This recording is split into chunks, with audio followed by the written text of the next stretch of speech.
Good afternoon everyone. Ako po si Curtis Salvador, Sacristan, kay Minister ka-MC ni Father Louis. Nung nasa-serve pa po siya nasa po siya sa may Praga, sa may Kogyo. Then, ini-invite niyo po kami ni Ate Ron, yung kanina po, dati worship ministry head po siya sa Praga. Ini-invite niyo po kami pag may mga formation, especially sa mga lay minister and lecture commentator na bago, newly members, na i-installan. So prior to installation, kailangan meron muna pong information regarding liturgy, parts of the Mass, liturgical colors, bakit ba naiiba-iba yung mga tela sa simbahan, dahil gusto lang ng Mother Butler na ganitong kulay for the day. No? So may meaning po lahat yun. No? So kailangan natin siyang malaman para at least tayo as parish worker, pag may nagtanong sa atin, alam din natin kung ano sasagot natin. No? So kaninang umaga po, nag-start ng formation ng ating mga tito, no? About the liturgy. So medyo yung liturgy, medyo malalim siya. No? Sikapin ko para sa mga bata na medyo babawan natin yung paliwanag. No? Pero para sa mga tito po, kaninang umaga, medyo na paliwanag na sa inyo para i-record lang natin sa afternoon. No? Pag may mga questions po kayo, taas-takbay ng kamay para masagutin po natin. So sa mga lay minister po ba, lahat po ba ay itong mga nandito ay bagong miyembro or kasama na rin po yung mga dati? Halo. Halo. O sino po yung mga i-installan or bagong miyembro?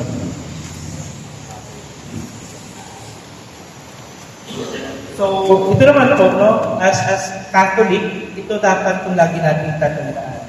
Okay? Lex orandi, lex credendi, lex vivendi, no? Ibig sabihin, what we pray, we believe, and what we believe, we live. No? Hindi dahil nag-pray tayo kung hindi natin pinaniniwalaan. Nagdadasal lang tayo, pero parang wala naman, dasal lang kasi ito yung requirement sa simbahan, ito yung requirement sa ministry natin.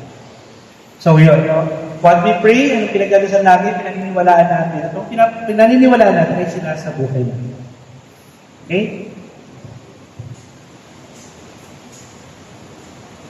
Liturgical worship daw ay hindi siya add-ons. Kumbaga, kung nasa Jollibee kayo, hindi yung add-on ako ng ice cream. So, hindi siya add-on.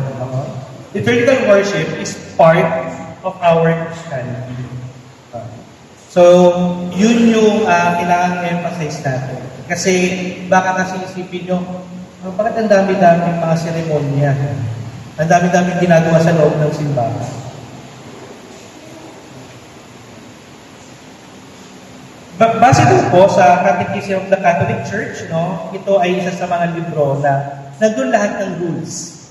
Nandun lahat ng mga panuntunan kung paano gamitin yung ganito, bakit kailangan natin ibahin yung liturgical. So, nandun lahat. Ito yung kumbaga dictionary po. Okay? Yung Catechism of the Catholic, nandyan lahat ng dapat gawin. Inside sa mga gagawin natin mga liturgical celebration. Maliwanag po na ang simbahan ay binigay sa atin to save humanity or tayo through her liturgy. No? So, maiisip nyo, bakit her? No? Sino si her? Yan po ay simbahan. No? Sa konteksto, mamaya papalawanan ko ng mas malalim, simbahan ay sa konteksto po, ay babae. Okay? So, her. Yan. So, ano daw po yung liturgy siya ng galing? Okay. May dalawang Latin word na ibig sabihin ay ergos, work, and leighton of the people. Ibig sabihin, work for the people. Okay? Public work, any work done for the common good. No? So, kaya nga po, si Father, kasama niya yung mga ministry, we are doing liturgy. Okay? Para sa mga nagsisimba. So, ito po sa Bible, mababasa nyo, participation of the people of God in the work of God. So, John 17 verse 4. Medyo i-recall lang natin liturgy kasi hindi naman yung pinaka-topic talaga natin. Okay? Recall lang natin para mas maintindihan nyo yung mga susunod na topics natin. So, mag-recall tayo sa liturgy. Liturgy is an exercise of the priestly office of Jesus Christ. Ano yung priestly office? Ibig sabihin, dati, yung mga ginagawa ni Jesus Christ kasama ni mga apostles, yun yung liturgy, no? Ngayon, sa katauhan ng ating mga pare, no, as Christ Himself, no, lahat ng ginagawa niya, pagbibinyag, lahat ng mga sakramento, misa, no, kasal, yan. So, ayun yung sinasabi na hanggang ngayon, sinasabuhay natin kung yung ginagawa during yung time ng Jesus Christ sa katauhan ng ating mga pare, or Christ Himself. So the liturgy, it is the whole Christ, Christus totus, who acts head and body. Okay? Kaya nga po diba sinasabi, ang katawan ng simbahan, actually tayo yun. Okay? Ang head ay si God, as si Christ. No? Pero tayo yung body. Okay?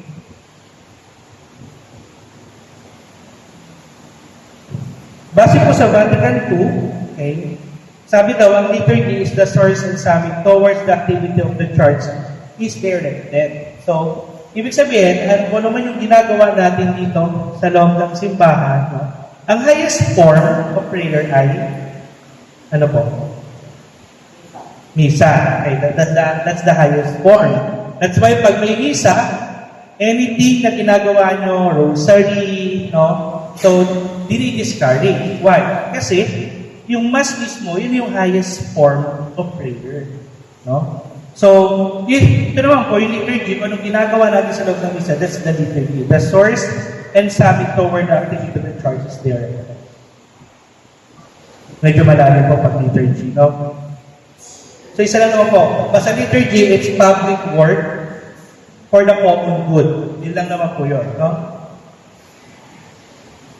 So, ano po ba yung mga purpose ng liturgy? First, nagbibigay ng kaluwalhatian, no, and honor to God. Kasi nga, yung ginagawa natin ay para naman sa Diyos. Builds up the faith of the people. Of course, pag ginagawa natin yun, mas lumalalim ang pananampalataya natin. Unless, kung hindi lumalalim, baka may kailangan nyo, no, na magkaroon ng realization. And then third, instruct the people in the faith. Okay? Kasi, no, hindi naman pwede na may paniniwala ka, no, pero may agam-agam. Yung paniniwala mo, may agam-agam. Katulad sinabi kanina, no, what we pray is what we believe. No? So, ginagawa natin ng liturgy para doon sa mga tatlong purpose. Ito medyo malalim na. So, ito yung mga uri ng liturgy. So, first, the Eucharist, or yung Misa, and the other sacraments. Okay? Ano yung other sacraments? Binyag, kumpil, kumpisal, pagpapahid ng langis, ano pa? Kasal, ordinasyon. So, yun. Part or type siya ng liturgy sa ating simbahan. So, of course, hindi lang yun, no? Meron tayo tinatawag na liturgy of hours. So, yung mga kaparian po, meron silang tinatawag na Lauds and Vespers, morning and evening prayer. That's liturgy also. Okay? So, sa seminaryo, ganon sila. Ang una nilang gagawin pagkagising, magdadasal. Uli nilang gagawin bago matulog, magdadasal. Okay? Doon pala sa seminaryo, seminarista pa lang sila, may ginagawa na sila ng liturgy. Okay? So, liturgical year. Mamaya po, no, malalaman nyo, bakit sa isang buong taon, ang dami-dami natin pinagdiriwang? Pati yung mga birth na kapanganakan ng mga santo, kamatayan ng mga santo, no? Commemoration para sa mga celebration kay Jesus Christ, Ascension, kay Mama Mary, di ba? Assumption, so yun. So, mamaya po, mas papalalimin natin yung liturgical year. So, sacramentals and blessings, also liturgy po siya, no?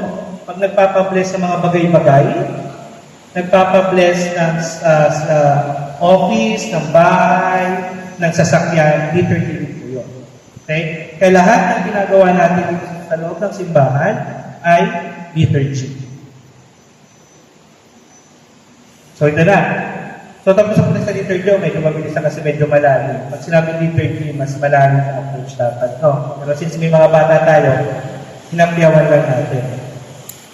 Before tayo magpunta sa mismong topic natin, which is the, liturgical calendar, liturgical year, liturgical colors, parts of the Mass, liturgical vessels and vestments, no? So meron tayong mga pre-test. May pre-test tayo. Para malaman ko, hanggang saan ba yung nalalaman nyo sa ngayon. After the formation, magtatanong ulit tayo. Okay? Sige. Sabi daw, first question, what are the 5 seasons in the liturgical calendar? Sige, isa-isa. Magbigay ng isa. Lenten season. Sa mga tito po. Advent season. Ordinary time. Advent, Lenten, ordinary time. Yung natitira dalawa para kay Jesus Christ yun. Easter season. Ano pa isa? Christmas season. Okay? That's the 5 liturgical season in liturgical calendar. Okay. What are the 2 main parts of the Holy Mass? Ano din dalawang parte ng misa? Sige po, tayo sa kamay para mas... Ano din parte ng misa? Mga nights. Tuturo kayo dyan. Okay, very good. Liturgy of the Word, yung mga pagbasa, at Liturgy of the Eucharist. Okay? So, yung Liturgy of the Eucharist doon mag-start mula sa offertory hanggang mag-communion. Okay? Mamaya papalalayin pa natin yan. Okay? So, what are the 2 rites of the Holy Mass? Okay, 2 rites daw. So, kung meron tayong 2 parts, may 2 rites. Yung una at yung huli. Kanina, parte, no? Meron tayong Liturgy of the Word and Liturgy of the Eucharist. Ano na po yung dalawang rito or rites? Yung una ay nasa unahan. Okay, sabi po ay entrance. Ano pa? Okay, una po yung tinatawag na introductory rites. Okay? Mula pagpasok bago mag-liturgy, magbasa. That's the introductory rites. Nandiyan po yung penitential, yung, di ba, I confess to Almighty God, yung pagbati ng pare, hanggang sa pagkanta ng Kyrie eleison, o yung God of Mercy, Gloria, hanggang sa opening prayer. That's the introductory rite. Ano naman po yung huli? May isa pang rito. After the communion, ano pong tawag po? Final blessing. Ano ba po? Yung tamang term. Concluding rites. No? After the communion, pag nag-prayer na si Father hanggang final blessing, that's the concluding rite. Okay? So, ngayon po, yung next topic natin is the first topic, liturgical calendar and colors. Kumbaga, kung meron tayong the usual calendar na nag-start ng January 1, sa simbahan ko kasi hindi January 1 nag-start. After the Christ the King, yun yung bagong taon natin. Christ the King. After the Christ the King, yun yung panibagong liturgical calendar. No? So, also, colors, no? Bakit tayo may colors? Makapansin mo, iba-iba kulay. May violet, may white, may green, no? May mga ibig sabihin po nun. Hindi yun po dahil gusto lang ng ating mga mother kung ano yung lalagay din ng mga kulay ng tela. Same with parish po, no? Parish priest, no? Mga kaparehan din natin. Nakikita nyo, iba-iba din yung suot nila na damit, nakasulya. So may meaning din po yun. Ha? So sabi daw po dito, ang simbahan, no, ay celebrates the whole mystery of Christ. No? Sa lahat ng ginagawa natin, ay misteryo ni Kristo mula nung siya ay pinanganak bilang tao hanggang makabalik or muling mabuhay. Okay? So, meron tayong tinatawag din na maliban doon sa buhay ni Jesus Christ mula nung pinanganak siya hanggang mamatay at muling nabuhay. Meron din mga santo, especially kay Mama Mary, no, meron din tayong pinagdiriwa in a year about kay Mama Mary. No? So yun, Blessed Virgin Mary and saints who live for Christ or suffered with Him. Yung suffered with Him, ito yung mga martir, katulad ni San Lorenzo Luis, no? O who live with Him in glory, yung mga kasama yung mga apostle. So ito po yung kanina. What are the season and associated symbols of the liturgical year? So una po, meron tayong white.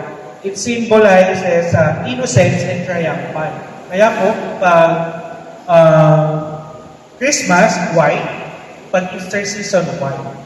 Okay? Because it symbolizes innocence, Christmas. No? Kasi bata, kaya ang tawag ay yung batang Kristo. No? Triumphant, ito yung napagtagumpayan ni Kristo, yung pagpapakasakit, pagkamatay, muling nabuhay. Okay? That's the symbol of white po, no? Okay, it is used or ginagamit po sa lahat ng pista or mga kaluwalhatiang misteryo ni Kristo. At ang sinabi ko, Christmas or Easter. Also, meron din tayong mga white pag mga kapistahan ng Blessed Mother or ni Mama Mary. Meron ding angels, pwede ding white. Meron ding saints na hindi martyr. Bakit hindi martyr? Kasi pag martyr ay color red. No? Kaya pag meron tayong pinagdiriwang na kapistahan, kamatayan, commemoration para sa martyr, color red. No? So ito na. The color red, no? Ito daw po yung the color of blood. Ginagamit to sa lahat ng mga pista ni Kristo kung saan naghihirap siya. Una, Lord's Cross and Passion. Kaya every Friday, veneration of the cross, red ang ginagamit natin. Ano pa? Mga feast ng apostles and all martyrs. Basta po martyr, color red po yan. Okay? Also, ginagamit din yung red para sa misa ng Espiritu Santo. Una yung Pentecost, Sunday. Nung bumaba yung Spirit sa mga apostles, okay, red po yun. And then, anything na misa about sa Holy Spirit, red. Okay? So, yun. Next, purple or violet. It symbolizes penance and expiation. So, ito po ay ginagamit sa mga penitential season. Advent, kasi bakit? Naghihintay tayo sa pagdating. That's violet, no? And Lent. Okay? Naghihintay naman tayo sa muling pagkabuhay. So, meron din tayong mga violet ginagamit sa funeral. Pwede, no? Mga vigils, pwede po yun. Violet. Next, green. So, ito naman po, the color of budding and living vegetation, it is symbolizes hope. So, ito ay ginagamit sa pinakamahabang season sa buong liturgical year, the ordinary time. So, yung mga other season natin, mga ilang weeks lang yan, pero yung ordinary time, ito yung sinasabi na nawawala yung ibang servers. Ito yung mga comeback, no? Pag ordinary time, nauubos ang servers. Pero pag nandiyan na yung Christmas, nandiyan na yung Holy Week, nagdadatingin na naman lahat sila. So, ito yung mahabang season, ordinary time. So, meron din tayong old rose. Oh. Ito naman ay pwede, walang old rose, pwede ka gamitan ng purple. So, sa Advent and Lent, meron tayong in between, di ba? Anong kulay ng Advent and Lent? Violet. Pero in between, nagsusuot sila Father ng color pink. No? So, ano ibig sabihin po nun? Sa Advent, yung third Sunday ng Advent, kasi fourth Sundays lang po, di ba, pag Advent. Yung third Sunday niya, tinatawag na Gaudete. Gaudete Sunday, no? Tapos, pag Lent naman, we have 5 weeks ng Lent, tinatawag naman na Laetare Sunday. No? So, kumbaga, yung malungkot na yung buong season na yon, na tayo ay malungkot, hopeful, naghihintay.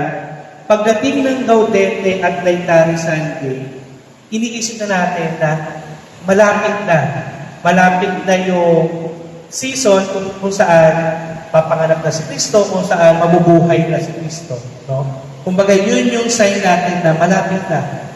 Malungkot tayo ngayon, pero may pag-asa kasi malapit na. Yung pagdating, muling mapagdating bilang Kristo na tao or pagdating ng muling pagkabuhay ng Kristo. Okay? So, color pink po yun, no? Gaudete and Laetare Sunday.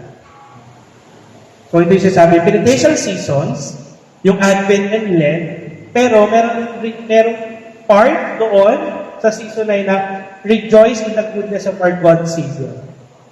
So, yun. So, tapos na po tayo sa liturgical colors ko, no?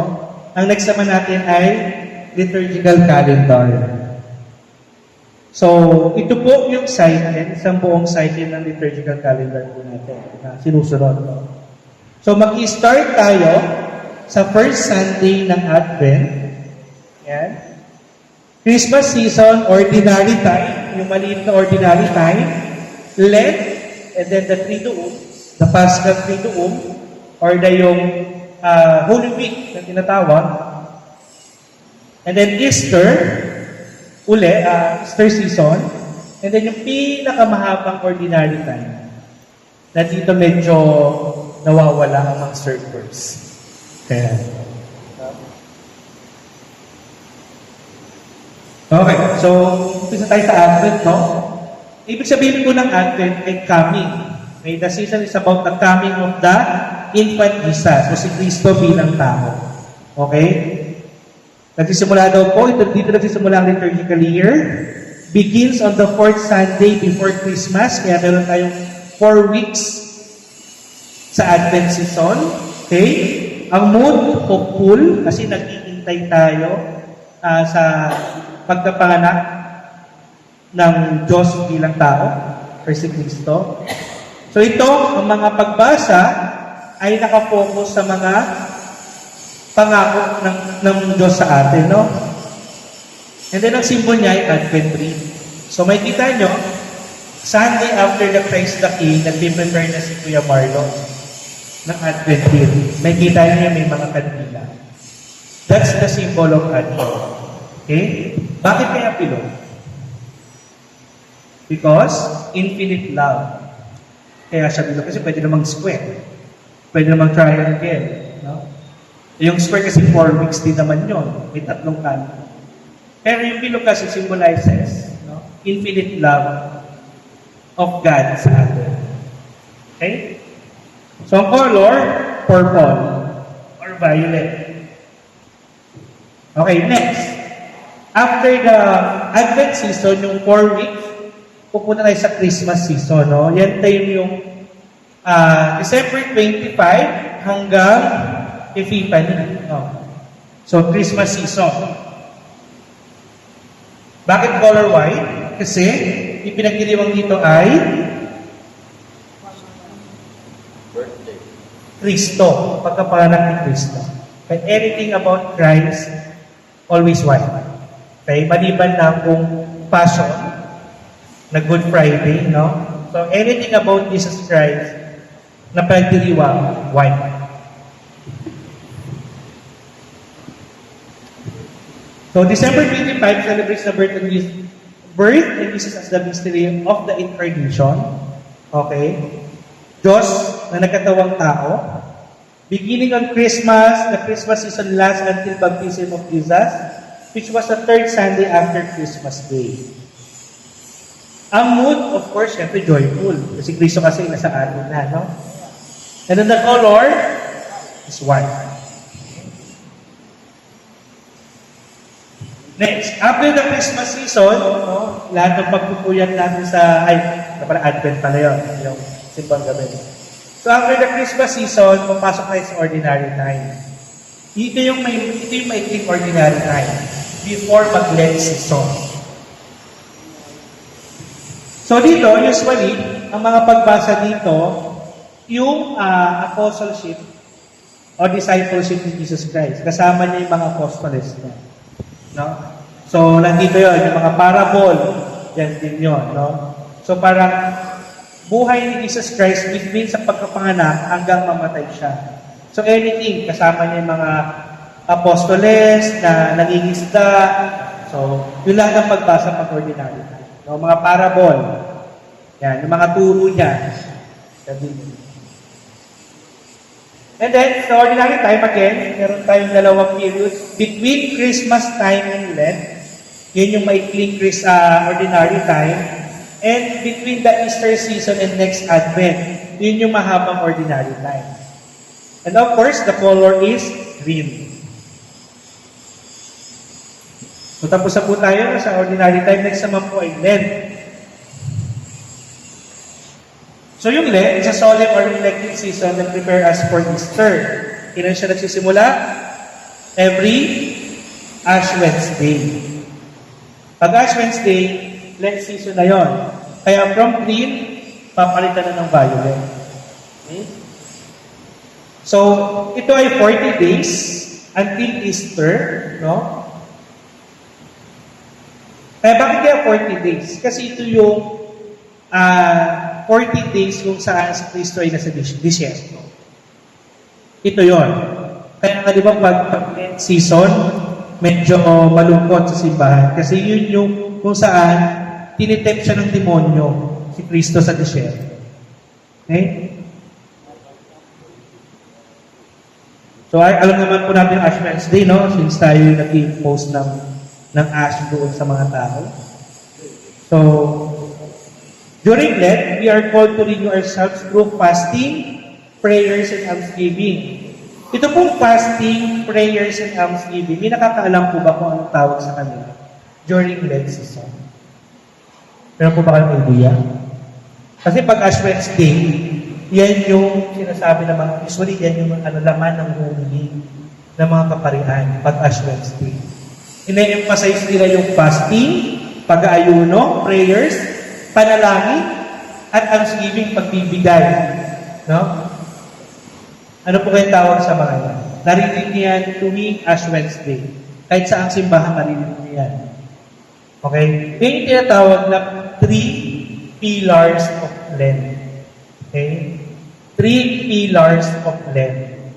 Sa buong Lent season, dapat ganito ang ginagawa natin. Part na ng fasting, yung every Friday, no? Diba pag Ash Wednesday, bawal kumain ng karne. Kailangan ang meal natin, 1 full meal, or hatiin mo into 2 meals. No? That's fasting, no? So, yun. So, yun yung fasting, isa sa pillar ng Lent. Prayers, of course, dahil Lent season, hindi lang naman Lent magdadasal, no? Pero mas pag-iingin mo pa, mas papalalimin mo pa yung pagdarasal during Lent season. Kasi nga sabi, reflective season din daw ito. Okay? And then, almsgiving, pagbibigay, no? Sa mga nangangailangan. So, sa ibang simbahan, meron silang, hindi ko alam kung anong practice dito, no? Sa ibang simbahan, meron silang color violet na parang mini bag, no? So, binibigay yon during Ash Wednesday, then inaalay during misa ng Holy Thursday or Good Friday, no? Para sa inyo, para sa inyong bag na yun, no? So, nung time na yun, yung kumuha ako, so sabi ko, may nakalagay naman ng instruction, no? For example, today, gusto mo uminom ng Coke. Because Lent season, magpa-fast ako. Hindi ako iinom ng Coke. Magtutubig lang ako. Yung pagpili ko ng Coke, ilalagay ko sa bag. So yung bag na yun, for example, dapat pagka-tricycle ako, papasok ng subdivision. Pero pwede naman ako maglakad. No? So, gagawin ko, lalakad ako, pinatira yung nasave kong pamasahe sa tricycle, lalagay ko sa bag. Okay? So, nagpa-fast ka na, nakakapagbigay ka doon sa mga nangangailangan. Kasi, pag kasama sa alay, yung bag na yon, ginagamit yun saan? Sa Caritas. Diba? Para sa mga nangangailangan. Pangalawa, sa mga pangangailangan ng simbahan. Kasi, ang simbahan naman, meron tayong mga scholars, mga pinapaaral na sila. May mga ginagastos din tayo sa simbahan. No? So, yun. Tapos, minsan, meron din tayong social service. Pag may mga sakuna, nandiyan din ang simbahan. So, doon lahat yung nagagamit. Okay? So, yun yung fasting, prayers, and almsgiving.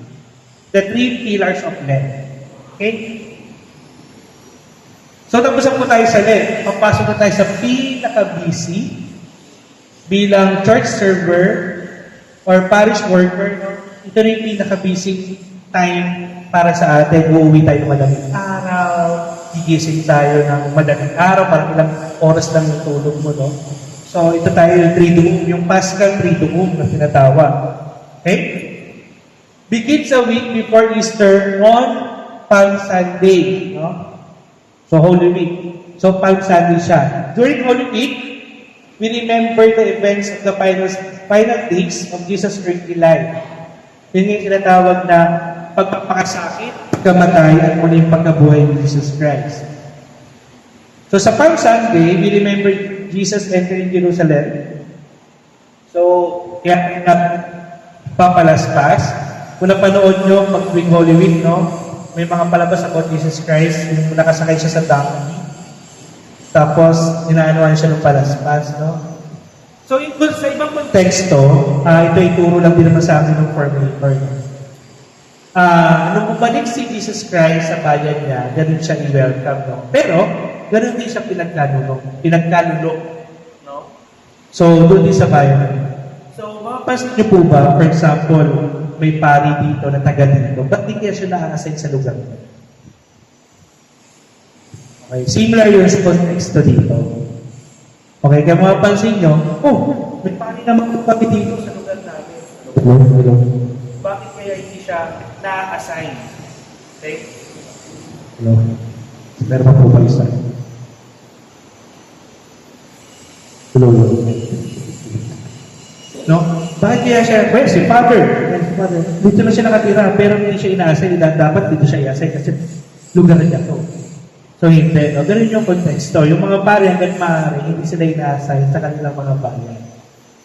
Bakit? Siyempre, dahil kilala nyo yung relationship sa inyo. Diba? So, ganun siya. Now, yung turo sa amin, ganun yung konteksto dito. Kaya si Jesus Christ, nung pumasok siya muli sa Jerusalem, pinugay siya, gamit yung mga olive leaves ba yun? No? Pero, doon din naman siya pinagkalulo. Kasi alam nila kung paano namuhay si Cristo before. Parang gano'n, no? So, yung Triduum refers to the 3 special liturgies. Again, liturgies, no? Public works for the common good, no? So, that makes us the climax of Holy Week. So, yung Holy Week, from Palm Sunday until Easter Sunday, pero yung climax niya, nandoon sa Triduum. From the word three, tatlo. No? Triduum. No? So, ang kulay, purple, white, and red. No? Bakit tatlong kulay? Papaliwanag po natin yan. Okay. Mag-start po yung Paschal Triduum o Misteryong Paskwa, no? Sa Holy Thursday. So the Last Supper and Jesus' gift of Himself in the Eucharist, ito yung sinasabuhay natin yung institution of the Holy Eucharist. No? Kaya ang pagbasa tuwing Holy Thursday, huling hapunan. A foot washing ritual is involved, no? Washing of the feet, para paalalahanan tayo na si Kristo ay hindi nagpunta dito sa mundo para pagsilbihan, kundi para magsilbi. Okay, again, sinasabi ko kanina, yung mga pari natin sa katauhan ni Kristo, lahat ng ginagawa niya, siya si Kristo. No? Kaya pag nagawa siya ng dapit, ang ritual, hinugasan niya ng paa, hinahalikan niya yung paa. to remind na hindi ako boss para paglingkuran nyo. Dahil nandito ako para maglingkod ako. Okay? Ayan. And yun nga, we also remember the institution of the priesthood. Kaya every Holy Thursday, walang misa sa buong Pilipinas ng umaga. Lahat ng misa ay nasa katedral. Okay? Kasi, inaalala nila yung pagiging pari nila tuwing Holy Thursday. Okay? So, meron tayong misa doon sa katedral. Yun yung chrism mass. Yung chrism is the oil, no? Chrism mass, no? Yun ay doon na rin ginagawa yung pagbe-bless ng mga langis sa may sakit, sa binyag, no? Para gamitin ng mga simbahan. Ang kulay po pala nun ay anong kulay niya? Pag Holy Thursday, white. Kasi nga, we are celebrating liturgies doon sa kay Jesus Christ. Okay? Next, Good Friday. Jesus Passion and Death. Okay. Medyo yung liturgy dito, mapapansin nyo, medyo pag Good Friday na bibili nyo. Pag Good Friday, napaka-init. Sobrang init, no? So, nabibili nila yung sobrang init, pero dahil malungkot kasi yung araw na yun. Tahimik, sarado lahat ng establishments, no? So, feeling nilang mainit kasi walang nangyayaring mga activities sa paligid, no? Kasi ang mood natin noon ay medyo malungkot, no? So, doon din, nakikita nyo, bare daw yung altar, walang mga bulaklak in all. Wala siya mga bulaklak, tanggal lahat ng mga palamuti sa altar, no? Kasi nga, yun nga, sinasabi natin, Friday siya namatay, no? So, walang mga pinagdiriwang, no? So, meron din tayong tinatawag na Veneration of the Cross. Pag Holy Friday, ay Veneration of the Cross. Ginagawa natin.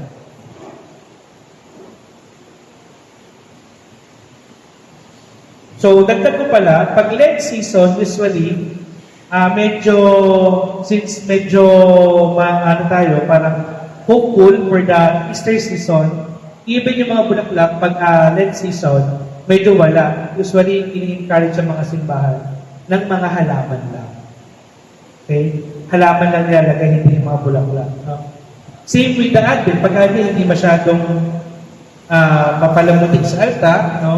Kasi nga, we are, again, ang mood ay hopeful. We are waiting for the coming of Jesus Christ. So, Holy Saturday.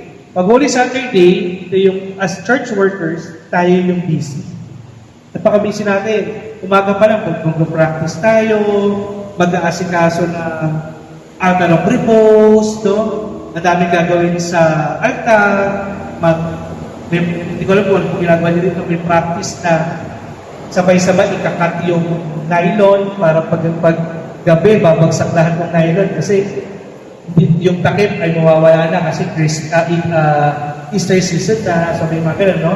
Sa ibang simbahan kasi, pag Holy Saturday or yung misa sa gabi, Sabado de Gloria, Easter Vigil, no? Easter Vigil, no? May ibang simbahan na yung pagtatakip nila ng altar, mga naka-nylon yan. Pag kinanta na ulit yung Gloria, masaya na ulit, may kita yung sabay-sabay na magsisibagsakan. Kasi may mechanism. Isang putol ng nylon natin, sabay-sabay mababa. So may mga ganong mga practice doon, no? Yun yung medyo mahirap na practice. Kasi, syempre, dapat timing. Hindi yung pagputol ng isa, hindi bumagsak yung isa. So, sayang. So, may mga ganon, no? So, medyo pag umaga ng Sabado de Gloria, busy ang mga church worker. So, Holy Saturday known as the Easter Vigil. So, usually dapat gabi ito ginagana, no? Walang ilaw, no? Kasi gabi. Pero sa ibang mga probinsya, since doon ay maaga silang nagpapahinga, minsan ginagawa nila ng 5 o'clock. Pero sa metro, usually 8. Earlier na nga yung 8 o'clock ng gabi. No? So, dapat at 9. Bakit at 9? Kasi, dapat, ang ilaw lang na unang papasok sa simbahan ay yung ilaw ng Paschal Candle. Oo. No? Kaya nga, pag yung mga assurance natin, no? Doon ginaganap yung pagsisindi ng Paschal Candle, yung bagong Paschal Candle na gagamitin throughout the calendar year. No? Sinasabi nila na wala mo na pong papasok sa simbahan maliban sa mga seniors, sa mga buntis, sa mga bata, at walang magsisindi ng kandila kasi dapat ang unang liwanag na papasok sa loob ng simbahan ay galing sa Paschal Candle or dapat yung Paschal Candle. Kaya discourage din na magsindi ng lighter using lighter doon sa mga kandila ng tao. Dapat ang ilaw ay manggagaling lahat sa Paschal Candle at hindi uunahan ang Paschal Candle na pumasok sa simbahan. Dahil ang simbolo ng liwanag ay si Kristo. Okay? Na dapat yun yung sinasabi na muling nabuhay si Kristo, siya ang liwanag. Okay? Yun yun. So may mga rituals, ito yung medyo matagal, na may mga daming pagbasa, tayo, upo, luhod, no? So 3 hours, usually 3 hours to, no? 8 o'clock, matatapos 11 na, no? Konting tulog na lang, salubong na, no? So yun. So meron din water blessing, doon din, no? Yung gagamitin na holy water all throughout the year, binibless din doon. Part din yun ng ceremony, no? And then, yung mga scriptures, napakadami. May lumang tipan, may bagong tipan. So, ito yung Holy Saturday. So, yun na. After nun, that's the Paschal Triduum, no? After nun, Easter season na. Okay. So, sa Easter season, ang focus doon ay, of course, masaya, kasi si Kristo ay muli nabuhay. Okay? Last for 50 days after Easter until Pentecost Sunday. Doon na nag-end ng Easter. Kaya kapag Pentecost, anong kulay? Anong kulay ng Pentecost? Color? Red, no? So doon na magtatapos ang Easter season. No? So yung mga dito, yung mga pagbasa naman dito, nakafocus kung saan nagpapakita si Jesus Christ na muli nabuhay. Isa sa marinig ng pagbasa yung Road to Emmaus. Naglalakad yung mga apostles, hindi nila nakilala si Kristo pala yung kasama nila. Diba? So tinatanong sila, sino ko? Tingin mo, sino ko? So, pero si Kristo pala yung kasama, si Kristo muli na muna. So, ito daw ay time of joy because we can hope for our own resurrection and eternal life. So, may dalawang pista sa loob ng Easter season. May ascension of Jesus Christ, 40 days. So, dyan din hamo yung pag namatay tayo, no? Meron tayo siya sabi, 40 days na ganito. So, yan din yun. Yung time na aakit na sa langit. Naniniwala ba kami po, hindi sa langit umakyat? Naniniwala ba kayo doon? No? So, dito din yun, yung for ascension of Jesus Christ, 40 days after Easter. So, dito din yun, kaya tayo may 40 days na tinatawag. Pag mayroon tayong mga relatives na namatay, 40 days. Uy, 40 days, wala na siya sa mundo. Umakit na siya sa langit. Okay? And then, of course, the Pentecost Sunday, okay, yung pagbaba ng Holy Spirit sa mga apostles. At nakapagsalita sila ng iba't ibang lengwa. Ang kulay, Easter season, white, then magiging red siya during Pentecost Sunday. Okay, so recall lang, no? Ang dami natin pinag-usapan, ano-ano ba yung mga kapistahan in between of the seasons. First Sunday ay Advent, no? After the Christ the King, hanggang Christmas time. So may dalawang pinagdiriwang na Virgin celebration commemoration kay Virgin Mary, no? Immaculate Conception, every December 8, and then the Feast of Our Lady of Guadalupe, December 12. Then sa Christmas time, meron tayong Christmas Day, first Sunday after January 1, Epiphany. So sa January 1, ang pinagdiriwang natin ay Theotokos or Mother of God. No? And then Epiphany, and then Baptism of the Lord, Sunday after the Epiphany. Okay? So dyan nagtatapos ang Christmas time or Christmas season. Then yung pinakamaikling ordinary time, and then Lent season. So mag-start ng Ash Wednesday, no? Lenten Fridays, ito yung bawal kumain ng karne. No? Kaya ang ulam natin kada Friday ay munggo, na ang sahog ay tinapa. Ang partner ay isda. Kasi bawal kumain ng karne. Okay? Passion Sunday, 1 week before the Easter, then the Holy Week. Paschal Triduum, ng Thursday hanggang Saturday. Again, Good Friday, abstinence and fasting. Bawal ang meat. Easter Sunday, it lasts for 40 days. Until the last 50 days pala. At 40 days is the ascension of our Lord.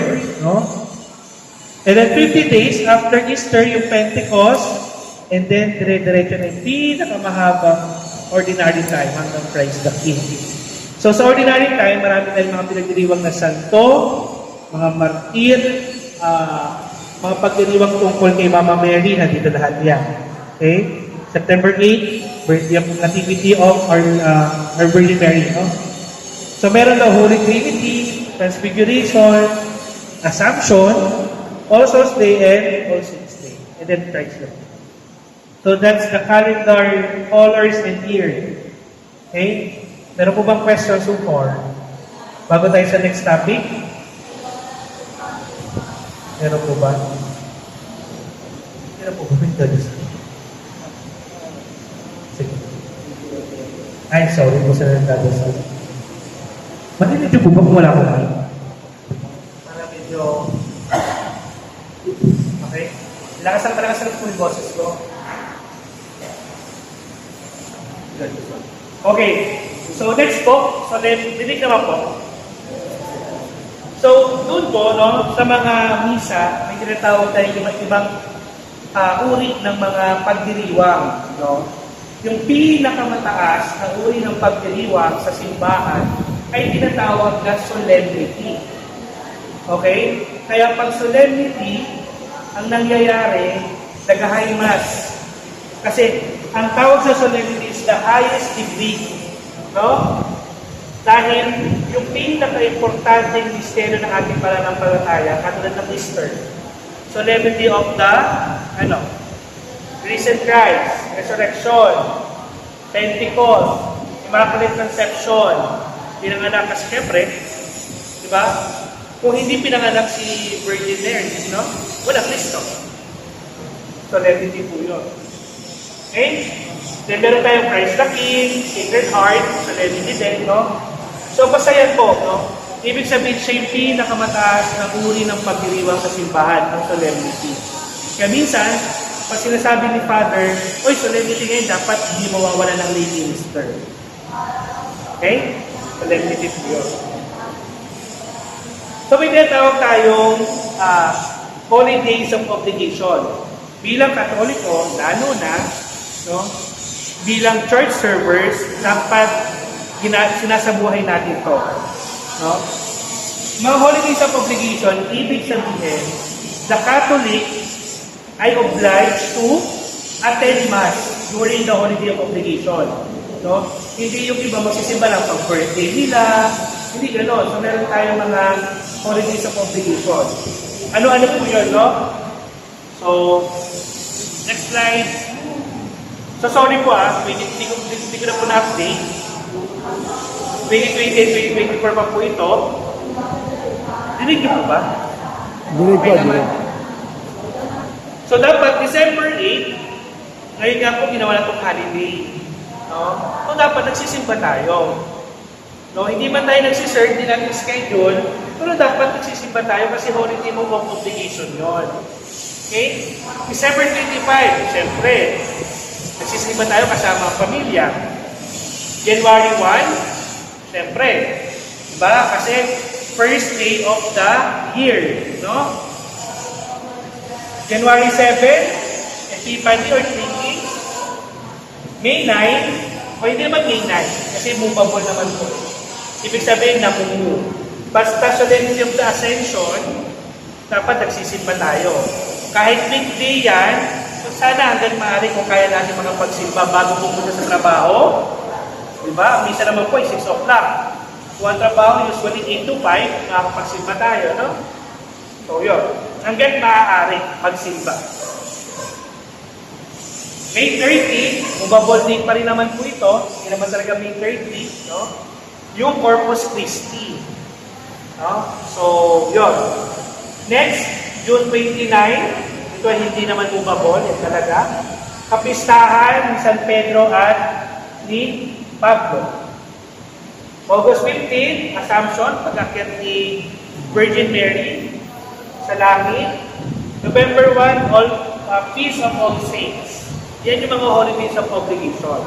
Yan yung kailangan dapat nagsisimba tayo hanggat Ayan. So, tapos na po tayo sa dalawa na lang po. No?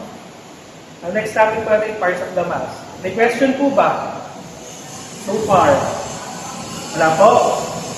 Nakakatakot po pag walang question kasi baka mabilis ako masyado ng paluhan. Okay. Meron po bang gusto mag-restroom muna? Kahit 3 minutes break? Or tuloy po tayo? Tuloy po tayo? Oo, some break na lang. Some break na lang. May break po? Gusto nyo mag-break? Sige po. Apo ba? Before 3, malatapos naman po tayo. Kasi may 4 o'clock tanggap, may dito yung pala. Okay. Next naman ay parts of the Mass. Importante ito bilang lay minister. Lahat ng mga nasa-serve during Mass, lector, commentator, mother, butler, lay minister, sacristan, no? Dapat alam ang parte ng misa. Hindi tayo pupunta dahil schedule lang natin. Hindi tayo pupunta dahil magsisimba lang tayo for 1 hour. Dapat kada parte ng misa, sinasabuhay, ninanamnam. Ganun siya dapat. Kaya nga walang oras sa isang oras na yon na magkukwentuhan, magtatawanan, and all. Kasi bawat parte ng misa na yon ay mahalaga. Okay? Yung isang oras na yon, maraming nangyayari. Maraming meaning. Okay? So yung misa ay base daw nung in-institute or tinalagaan ni Cristo ang huling hapunan. Okay? Kaya ang ginagawa natin sa misa, may lamesa, di ba? May altar table kasi doon natin kino-commemorate yung pag-institute ng misa or Last Supper. Ang misa daw ay galing sa Latin word na ite misa est. Okay, nang ibig sabihin, go, you are sent forth. Humayo kayo at ipalaganap ang mabuting balita. Ibig sabihin, ang misa o lugar ng misa ay nasa pinakadulo pala ng misa. Diba? Pag yung pare na humayo na, yun talaga ang meaning ng misa. Okay? Yun. This is a central act of worship of the Catholic Church. No? So, ito yung pinaka-ruro, summit, okay, pinaka-highest form of prayer yung misa. Okay? So, originally, it only referred to the missioning rite, also called the concluding rite. Yung sinasabi ko kanina, no? Pag humayo kayo, sinabi ni Father, yun na yung ibig sabihin ng misa. Okay? So, it's not about this hour, so spent in the church, again, no? But the rest of the week. So, pag simba kayo ng Sunday, no? Hindi doon natatapos. Hindi doon natatapos yung responsibilidad natin maging mabait, magpalaganap ng mabuting balita, no? Sabi nga po natin, hindi pwede sa loob lang kayo ng simbahan mabait. Paglabas no, yun talaga yung totoong meaning ng misa, no? Kaya nga ako po, bilang formator dito sa Kristan, sabi ko sa kanila, hindi pwede sa Kristan lang kayo sa loob ng simbahan. Ano man ginagawa niyo sa loob, nag-reflect sa inyo. Kaya hanggat maaari, hindi pwede mabait ka lang. Kasi kung palaway ka sa labas, yun yung reflection sa'yo. Madadama yung ibang mga kasama mo sa community. Kasi baka sabihin, ganyan pala ang mga sakristan. So, ganun din sa lahat ng ministry. No? So, again, hindi nagtatapos ang ating responsibilidad sa isang oras ng misa. Okay? So, ito po yung mga important vocabulary, no? Or mga kailangan natin malaman para mas maintindihan natin ng malalim yung misa. Priest, ordained minister, okay, of the Catholic Church. na merong otoridad para mag-celebrate ng mga liturgy, ng mga sacraments, no? Kaya including the Eucharist, of course. Ang rite, a religious ritual. Congregation, tayo, no? Tayo ang congregation. Question, pag si Father ba ay nagmisa, kahit isa lang nandyan, matutuloy yung isa o hindi? Tuloy ang misa. Kasi may congregation. Okay? Tuloy. May napanood ba kayo? Wala naman nagmimisa kasi baha yung simbahan. Pero may nag-online. Ibig sabihin, kahit virtual, may nakikisa kay Father sa pagmimisa kahit wala siya doon physically sa simbahan dahil umuulan or may bagyo. Baha sa loob ng simbahan. Basta may congregation, may misa. May liturgy. Okay? Liturgy, the official ritual worship of the church, yun yung ginagawa natin. Anything na ginagawa natin sa loob ng simbahan ay liturgy. Okay? Okay, kanina po, yung tanong po, what are the two main parts of the Mass? So first, the liturgy of the Word. Ito yung mga pagbasa. No? And then the second is the liturgy of the Eucharist from the offertory hanggang mag-communion.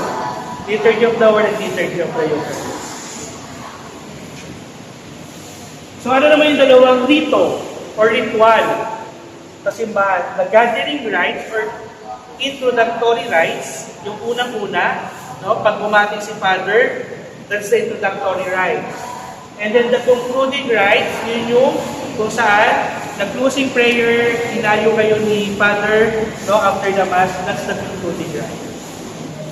Kaya po, hindi dapat tayo umaalis pagkatapos ng communion. Kasi hindi kumpleto ang parte ng misa kung aalis kayo after communion. Marami pong ganyan sa mga lay people. Na pagka-communion, aalis na. Kasi may kakakain pa daw, family day. So hindi dapat.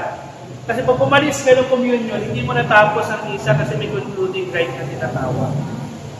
Okay?